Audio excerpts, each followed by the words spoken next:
Honestly ಹೇಳ್ಬೇಕಾದ್ರೆ ನೋಡು, ಬಾಬಾ ಸಾಹೇಬ್ ಅಂಬೇಡ್ಕರ್ನ ಜುಮ್ ಅಂತ ನಿಂತ್ಕೊಂಡ್ಬಿಡುತ್ತೆ. ಅವ್ರ ಬಗ್ಗೆ ಕರೆಕ್ಟಾಗಿ ತಿಳ್ಕೊಂಡವರು ಯಾವ ತಪ್ಪುಗಳನ್ನು ಮಾಡಲ್ಲ. ನಾನು ಸ್ಕ್ರಿಪ್ಟ್ ಬರೆದ್ರೆ ಸಮಾನತೆಗೆ ಬರಿತೀನಿ. ನಾವೆಲ್ಲೂ ನಾನು ಅನ್ನಬಾರ್ದು. ನಾನು ಅನ್ನೋಕ್ಕಿಂತ ಮುಂಚೆ ಕಾನೂನು ದೊಡ್ಡದು. ಮನೆಗೆ ಒಬ್ಬೊಬ್ರು ಲಾ ಓದಬೇಕು, ಅದೊಂದು ದೊಡ್ಡ ಋಣ ನನ್ನ ತಲೆ ಮೇಲಿದೆ. ಉತ್ತರ ಕರ್ನಾಟಕದ್ದು ಆ ಭೀಮಾ ತೀರದಲ್ಲಿ ಹೋದಾಗ ನೀವು ಸ್ವತಂತ್ರನೇ ಸಿಕ್ಕಿಲ್ವಾ ಇವ್ರಿಗೆ ಅನ್ನೋ ಥರ ಇದ್ರು ಪಾಪ. ಅಲ್ಲಿ ಅಷ್ಟು ಬಡತನ ಇದೆ. ಎಲ್ಲ ಇಂಟರ್ವ್ಯೂಸು ಚೆನ್ನಾಗಿ ಮಾಡಿದ್ರು. ಅಂದರೆ ಎಲ್ಲರೂ ತುಂಬ ಇಂಟ್ರೆಸ್ಟು, ಆಮೇಲೆ ಎಲ್ಲರೂ ಪಾಪ ತುಂಬ ಪ್ರೀತಿಯಿಂದ ಮಾತಾಡಿಸ್ತಾರೆ. ನನಗೆ ಮೈನ್ ಅದು ತುಂಬ ಇಷ್ಟ. ಆಗ ಎಲ್ಲರೂ ಭೀಮಾ ಸಿನಿಮಾ ಚೆನ್ನಾಗಾಗಬೇಕು, ಭೀಮಾ ಸಿನಿಮಾ ಚೆನ್ನಾಗಾಗಬೇಕು ಅನ್ನೋ ಆ ಒಂದು ಪ್ರೀತಿ ಇದೆ ಗೊತ್ತಾ. ಕನ್ನಡ ಸಿನಿಮಾಗಳು ಓಡ್ತಿಲ್ಲ, ಭೀಮಾ ಸಿನಿಮಾ ಚೆನ್ನಾಗಾಗಬೇಕು, ಅದೆಲ್ಲ ಒಂಥರ ನಮಗೆ ಒಂಥರ ಖುಷಿ ಅನಿಸುತ್ತೆ, ಜೋಶ್ ಅನಿಸುತ್ತೆ. ಆಲ್ಮೋಸ್ಟ್ ನಿನ್ನೆ ಒಂದು ಇಂಟರ್ವ್ಯೂ ಮಾಡಿದೆ KRJ ಕಾರ್ತಿಕ್ದು. ಮಾತಾಡ್ಬೇಕಾದ್ರೆ ಅಂದರೆ ನಾನು ಕಂಡಂಗೆ ಇಂಡಸ್ಟ್ರಿಯಲ್ಲಿ ಒಂದು 80-90% ಜನ ಭೀಮಾ ತುಂಬ ದೊಡ್ಡದಾಗುತ್ತೆ, ತುಂಬ ದೊಡ್ಡದಾಗಿ ಆಗಬೇಕು, ಎಲ್ಲರೂ ಈಗಲ್ಲಿ ಮನ್ಸಾರೆ ಹರಿಸ್ತಾ ಇದ್ದಾರೆ.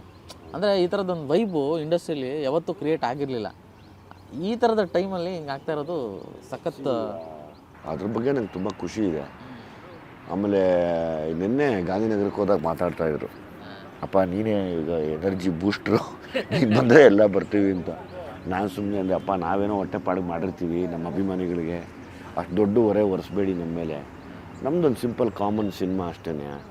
ನಾನು ಯಾವಾಗಲೂ ನನ್ನ ಸಿನಿಮಾಗಳನ್ನ ಹೊಗಳ್ಕೊಳ್ಳೋದಾಗಲಿ ಅಥವಾ ಹಂಗೆ ಮಾಡಿದ್ದೀನಿ ಹಿಂಗೆ ಮಾಡಿದ್ದೀನಿ ಹೇಳಲ್ಲ. ನಾನಿನ್ನೂ ತುಂಬ ಕಷ್ಟಪಟ್ಟು ಏನೋ ಹೇಳಕ್ಕೆ ಹೊರಟಿದ್ದೀನಿ.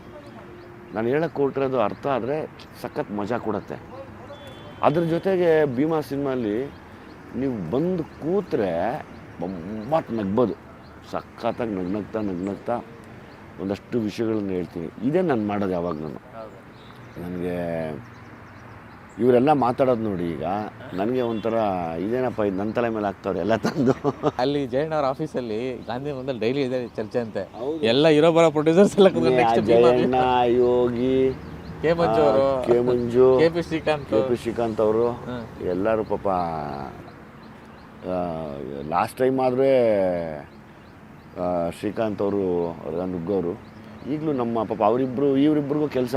ಕೃಷ್ಣ ಸಾರ್ಥಕ್ ಒಂದು ಕಡೆ ಕೆಲಸ, ಜಗದೀಶ್ಗಂತೂ ಬಿಡುವೇ ಇಲ್ಲ. ಅಲ್ಲಿ ಆಫೀಸಲ್ಲಿ ಕೂತ್ರೆ ಆಗ್ತಾನೆ ಇಲ್ಲ ಪಾಪ. ಎಲ್ಲ ತಲೆ ಮೇಲೆ ಹಾಕ್ಕೊಂಡು ಓಡಾಡಿಕೊಂಡು ಆ ಥಿಯೇಟ್ರ್ ಡಿಸ್ಟ್ರಿಬ್ಯೂಷನ್ನು ಅವ್ರದ್ದೇನೋ ಪಾಪ ಸಮಸ್ಯೆಗಳು, ಅದನ್ನು ಎದುರಿಸೋದು, ಅವೆಲ್ಲ ನೋಡಿದ್ರೆ ತುಂಬ ಚಾಲೆಂಜ್ ಅನ್ನೋಕ್ಕಿಂತ ಪರಿಸ್ಥಿತಿನ ತುಂಬ ಗಂಭೀರವಾಗಿ ಎದುರಿಸ್ತಾ ಇದ್ದಾರೆ ಎಲ್ಲರೂ. ಅದು ನನಗೆ ಒಂದು ಕಡೆ ದೇವ್ರು ಒಳ್ಳೇದು ಮಾಡಲಪ್ಪ ಎಲ್ಲರಿಗೂ ಅಂತ. ಜಗದೀಶ್ ನೋಡಿದಾಗ ನನಗೆ ತುಂಬ ಅನಿಸುತ್ತೆ. ನನಗೆ ತುಂಬ ಒದ್ದಾಡ್ತಾರೆ ಮನುಷ್ಯ. ಆಲ್ರೆಡಿ ಅಂದರೆ ಈ ಥಿಯೇಟ್ರ್ಗಳಲ್ಲಿ ಒಂದು ಎನರ್ಜಿ ಫಾರ್ಮ್ ಆಗಿದೆ.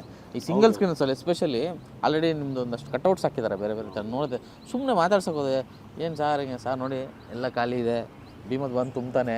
9ನೇ ತಾರೀಕಿಂದ ನಾವು ಒಂದು ಸಿನಿಮಾ 1 ವಾರ ಹೌಸ್ಫುಲ್ ಹೋಗ್ಬಿಟ್ರೆ ಅಥವಾ ಚೆನ್ನಾಗಾಗ್ಬಿಟ್ರೆ 6 ತಿಂಗಳು ಆರಾಮಾಗಿರ್ತಾರಂತೆ ಅವರು. ಅಂದರೆ ಸಿಂಗಲ್ ಸ್ಕ್ರೀನ್ಸಲ್ಲಿ ಅಷ್ಟು ಎಕ್ಸ್ಪೆನ್ಸಸ್ ಬರುತ್ತಂತೆ ಪಾಪ. ಹೋದರೆ ಅವರು ಕಣ್ಣುಗಳಲ್ಲೇ ಒಂದು ಇದು ಆಶಾಭಾವನೆ. ನಿಜ.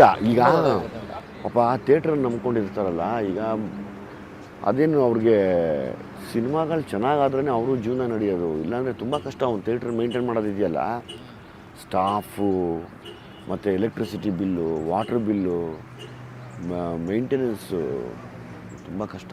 ಯಾಕಂದರೆ ಎಲ್ಲ ಬರೋ ಸಿನಿಮಾಗಳಿಗೆ ಜನ ಬಂದಾಗಲೇ ಅದೊಂದು ಪಾಪ ಅವರೆಲ್ಲ ನೋಡಿ. ಅದಕ್ಕೆ ಯಾರಿಗೂ ಗೌರ್ಮೆಂಟ್ ಸಂಬಳಗಳಿರಲ್ವಲ್ಲ, ಎಲ್ಲ ಪ್ರೈವೇಟ್ ಅಲ್ಲ, ಎಲ್ಲರೂ ಬಡವ್ರ ಮಕ್ಕಳು.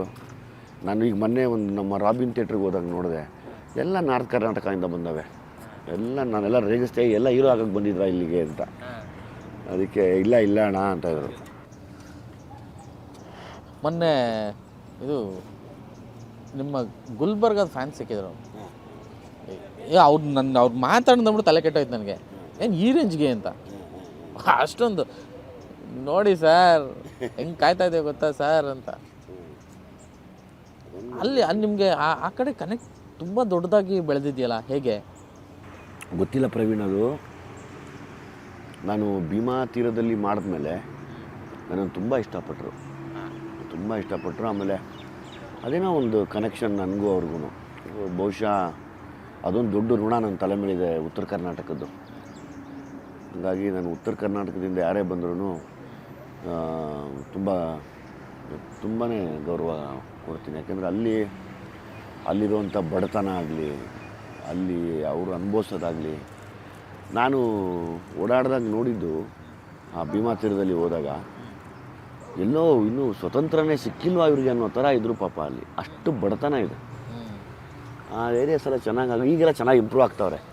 ಭೀಮಾ ಅಂಬೇಡ್ಕರ್ ಬಾವುಟಗಳು, ಭೀಮಾ ಜೈ ಭೀಮ್ ಅಂತಾರೆ, ಇನ್ನೊಂದು ಕಡೆ ಭೀಮಾ ಅಂತಾರೆ. ಅವ್ರದ್ದು ಆ ಲವ್ ಆ್ಯಂಡ್ ಅಫೆಕ್ಷನ್, ಆಮೇಲೆ ನಿಮ್ಮನ್ನೊಂದು ಅದೊಂಥರ ಸಿನಿಮಾ ನಟ ಅನ್ನೋದಕ್ಕಿಂತ ಹೆಚ್ಚಾಗಿ ಬೇರೆ ಏನೋ ಅವರು ನಿಮ್ಮಿಂದ ಕನೆಕ್ಟ್ ಆಗಿದ್ದಾರೆ ನಿಮಗೆ ಅಂತ ಋಣ ಅದೆಲ್ಲನೂ ನಮ್ಮ ಬಹುಶಃ ಅದೇ ನಾವು ಪಡ್ಕೊಂಬಂದಿರೋ ಒಂದು ದೊಡ್ಡ ಹೊರೆ ಅದು ನಮ್ಮ ತಲೆ ಮೇಲೆ. ಒಬ್ಬೊಬ್ಬ ನಟನಿಗೆ ಒಂದೊಂದು ಸಿಗುತ್ತೆ, ಆ ಥರ ನನಗೂ ಒಂದು ಸಿಕ್ಕಿದೆ. ಅದನ್ನು ನಡೆಸ್ಕೊಂಡು ಹೋಗೋದೇ ಭಯ ನಮಗೆ ಯಾವಾಗಲೂ. ತಮಾಷೆ ವಿಷಯ ಅಲ್ಲ ಅದು. ನಾವೆಲ್ಲ ಏನು ಸಿನಿಮಾದವರು ಒಂದು ಮಾಡಿದ್ರೆ ತಪ್ಪು, ಒಂದು ಮಾಡಿದ್ರೆ ಸರಿ. ನಿಮಗೆ ಅಂದರೆ ನನಗೆ ತುಂಬ ದಿನ ಕೇಳಬೇಕು ಅಂತಿದ್ದಾನೆ ಆ್ಯಕ್ಚುಲಿ ಆ ವಿಜುವಲ್ಸ್. ನನಗೆ ಈ ವಿಷಯ ನೆನಪಾಗ್ತಿದೆ ಇವಾಗ. ಅಂಬೇಡ್ಕರ್ ಅವರ ಸಿದ್ಧಾಂತಗಳು ಮತ್ತು ನಿಮ್ಮ ಮೇಲೆ ಅದು ಬೀರಿರುವಂಥ ಪ್ರಭಾವ, ಅಂದರೆ ಅವಾಗ ನನಗೆ ಅನಿಸುತ್ತೆ, ಸುಮಾರು ಸತಿ ನಾವು ಮಾತಾಡಿದ್ದೀವಿ ಕೂಡ, ಭೀಮಾ ಅಂತ ಟೈಟ್ಲ್ ಇಡೋದಕ್ಕೂ ಇದೆಲ್ಲ ಏನಾದರೂ ಕನೆಕ್ಷನ್ ಇದೆಯಾ ಅಂತ. ಆನೆಸ್ಟ್ಲಿ ಹೇಳ್ಬೇಕಾದ್ರೆ ನೋಡು, ಬಾಬಾ ಸಾಹೇಬ್ ಅಂಬೇಡ್ಕರ್ನ ಕೂದಲ ನಿಂತ್ಕೊಂಡ್ಬಿಡತ್ತೆ ನೋಡು. ನೋಡಿ ಹೆಂಗೆ ನನಗೆ ಜುಮ್ ಅಂತ ನಿಂತ್ಕೊಂಡ್ಬಿಡತ್ತೆ. ನಾನು ಅವ್ರ ಬಗ್ಗೆ ಚಿಕ್ಕದಾಗಿ ಅವ್ರ ಬಗ್ಗೆ ಅಪಾರವಾದ ರೆಸ್ಪೆಕ್ಟ್ ನನಗೆ. ನನ್ನ ಚಿಕ್ಕ ವಯಸ್ಸಿಂದನೂ ಹೊಡೆದಾಡಿರೋದು ಸಮಾನತೆಗೆ. ನಾನು ಯಾವಾಗಲೂ ಎಲ್ಲೇ ನಮ್ಮ ಹುಡುಗರಲ್ಲೂ ಅಷ್ಟೇ ಯಾವಾಗಲೂ ಹೇಳ್ತೀನಿ, ನಾವೆಲ್ಲ ಒಂದೇ ಸಮ ಇರಬೇಕು, ಸಮಾನತೆ ಇರಬೇಕು. ನಾನು ಸ್ಕ್ರಿಪ್ಟ್ ಬರೆದ್ರೂ ಸಮಾನತೆಗೆ ಬರಿತೀನಿ. ಅಂದರೆ ಅನ್ಯಾಯದ ವಿರುದ್ಧ ನಿಂತ್ಕೊಳ್ಳೋದಾಗಲಿ, ಅಥವಾ ಅದಕ್ಕೊಂದು ಅವ್ರ ಬಗ್ಗೆ ಹೇಳ್ತಾ ಹೋದರೆ ಈ ಪ್ರಪಂಚ ಇರೋವರೆಗೂ ಅವ್ರ ಹೆಸರಿರುತ್ತೆ. ಅವ್ರು ಬರೆದಂಥ ಕಾನ್ಸ್ಟಿಟ್ಯೂಷನ್ ಏನಿದೆ, ಸಂವಿಧಾನ, ಅದರಿಂದ ಇವತ್ತು ಈ ದೇಶ ನಡೀತಾ ಇದೆ. ಮತ್ತು ಅವರು ಓದ್ಕೊಂಡಿರೋ ವಿದ್ಯೆ ಬೇರೆ ಯಾರೂ ಓದೋಕ್ಕಾಗಲ್ಲ, ಅದು ಸಾಧ್ಯನೇ ಇಲ್ಲ. ಮತ್ತು ಅವ್ರಿಗಿದ್ದ ಮನಸ್ಸು, ಎಲ್ಲರೂ ಒಂದೇ, ನಾವು ಎಲ್ರಿಗೂ ಸಮಾನತೆ ಇರಲಿ, ಎಲ್ಲೂ ಮೇಲೂ ಕೀಳೋ ನಾವು ಭಾವನೆ ಬೇಡ. ಅವ್ರ ಬಗ್ಗೆ ಕರೆಕ್ಟಾಗಿ ತಿಳ್ಕೊಂಡವರು ನಿಜವಾಗ್ಲೂ ಯಾವ ತಪ್ಪುಗಳನ್ನು ಮಾಡಲ್ಲ ಅವರು. ಅದಕ್ಕೆ ನನಗೆ ಅವ್ರು ತುಂಬ ಇಷ್ಟ. ನನಗೆ ಅವ್ರ ಹೆಸರು ಹೇಳಿದ್ರೆ ಮೈ ಜುಮ್ ಅಂತ ಇರುತ್ತೆ. ಒಂದು ಸರಿ ಯಾರನ್ನ ಜೈ ಭೀಮ್ ಅಂದ್ಬಿಟ್ರೆ ಸಾಕು, ನಾನು ಜೈ ಭೀಮ್ ಅಂದ್ಬಿಟ್ಟು ಹೋಗ್ತೀನಿ. ಇಲ್ಲ ಅಂದರೆ ರೀಸೆಂಟ್ ಟೈಮ್ಸಲ್ಲಿ, ಅಂದರೆ ಇವತ್ತಿನ, ಅಂದರೆ ರಾಜಕೀಯವಾಗಿ ಏನೇನೋ ಮಾತಾಡ್ತಾರೆ, ಅಂದರೆ ಸಂವಿಧಾನ ತಿದ್ದುಪಡಿ ಮಾಡ್ತಾರಂತೆ, ಅಥವಾ ಸಂವಿಧಾನ ಇದು ಈ ಮಾತುಕತೆ, ಅಥವಾ ಅದು ರಾಜಕೀಯಕ್ಕೆ ಅಥವಾ ಆ ಒಂದು ಸೆಗ್ಮೆಂಟಲ್ಲಿ ಮಾತಾಡ್ತಾರೆ.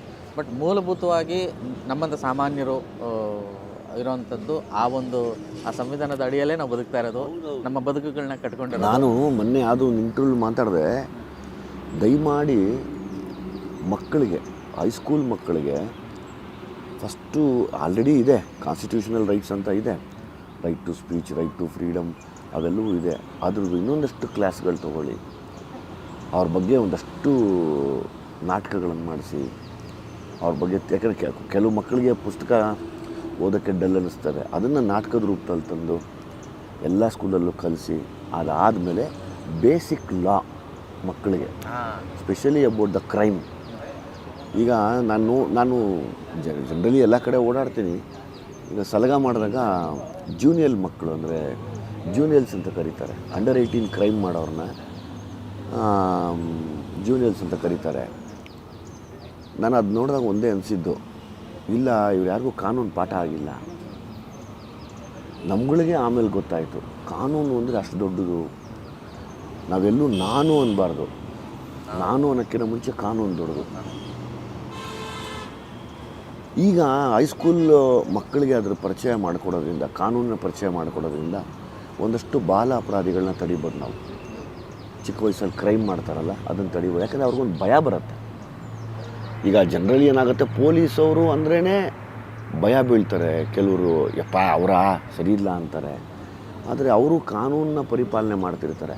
ಆ ಕಾನೂನನ್ನ ಪರಿಪಾಲನೆ ಮಾಡೋದಕ್ಕೆ ಅವರೊಬ್ಬರೇ ಅಲ್ಲ, ನಾವೆಲ್ಲರೂ ಅವ್ರಿಗೆ ಸಾಥ್ ಕೊಡಬೇಕು.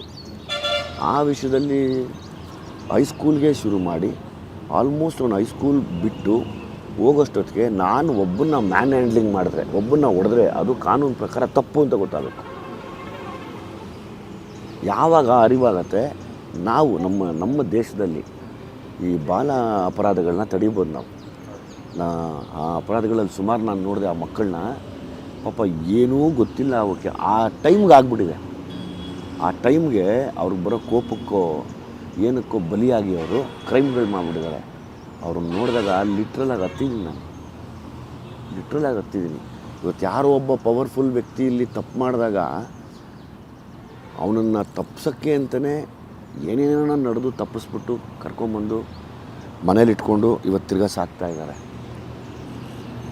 ಯಾರು ಶಕ್ತಿವಂತ, ಆರ್ಥಿಕವಾಗಿ ಶಕ್ತಿವಂತನಾಗಿರೋನು, ಅಲ್ಲೆಲ್ಲೋ ಒಂದು ಕಡೆ ದುರ್ಬಳಕೆ ಆಗ್ತಾಯಿದೆ. ಆ ದುರ್ಬಳಕೆಗಳನ್ನು ನಿಲ್ಲಿಸಬೇಕು. ಆದರೆ ಈ ಅಮಾಯಕ ಮಕ್ಕಳಿದ್ದಾರೆ ಗೊತ್ತಾ, ಇವ್ರಿಗೆಲ್ಲನೂ ಅಷ್ಟೇ ಕಾನೂನಿನ ಪಾಠ ಆದರೆ ಯಾರು ಮುಟ್ಟಲ್ಲ. ಆಮೇಲೆ ನನಗೆ ಯಾವಾಗಲೂ ಒಂದೇ ಅನ್ಸೋದು, ಮನೆಗೆ ಒಬ್ಬೊಬ್ಬರು ಲಾ ಓದಬೇಕು ಅಂತ. ಮನೆಗೆ ಒಬ್ಬೊಬ್ಬರಾದರೂ ಲಾ ಓದಿದ್ರೆ ಸಖತ್ತಾಗಿರುತ್ತೆ. ಅವ್ರು ಲಾ ಮಾಡ್ಕೊಂಡು ಬೇರೆ ಕೆಲಸನೇ ಮಾಡಲಿ, ಅಡ್ವೊಕೇಟ್ಸ್ ಆಗೋದೇ ಬೇಡ. ಅಲ್ಲ, ಆ ಕಾನೂನಿನ ನಾಲೆಡ್ಜ್ ಇರಬೇಕು. ಇವತ್ತು ಎಷ್ಟೋ ಹಳ್ಳಿಗಳಲ್ಲಿ ಎಷ್ಟೋ ಜಮೀನುಗಳನ್ನ ಯಾಮಾರಿಸಿರೋರೆ